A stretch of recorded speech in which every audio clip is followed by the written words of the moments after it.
La Polizia di Stato di Gela nella notte di domenica ha eseguito 2 provvedimenti di fermo di indiziato di delitto emessi dalla Procura della Repubblica presso il Tribunale di Gela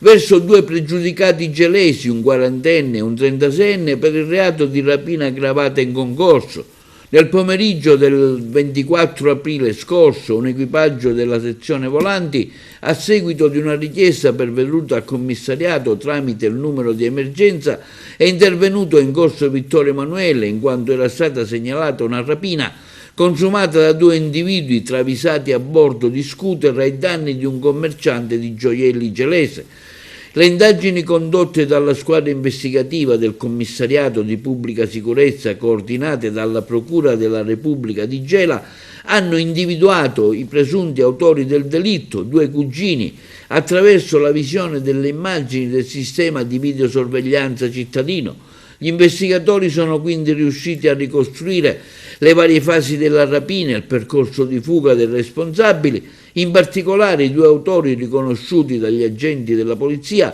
una volta giunti nel luogo del posto della rapina, hanno aggredito alle spalle la vittima, un commerciante di gioielli,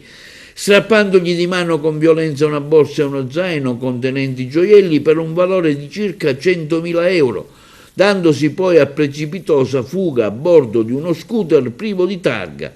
Le successive verifiche effettuate hanno accertato che il mezzo utilizzato per il delitto è riconducibile a uno dei 2 rapinatori, il 40enne, il quale nel tentativo di eludere le indagini dopo la commissione della rapina ha ceduto il mezzo a una terza persona per un corrispettivo di 1.000 euro. L'altro complice, il 36enne, nella macchina risulta sottoposto alla misura alternativa dell'affidamento in prova presso una città del nord Italia ove è domiciliato e dove proprio nella giornata di domenica doveva fare ritorno dopo un permesso ottenuto dall'autorità giudiziaria per stare qualche giorno a Gela. Il provvedimento di fermo, pertanto, si è reso necessario in quanto sussistono concreti elementi per ritenere attuare il pericolo di fuga degli indagati.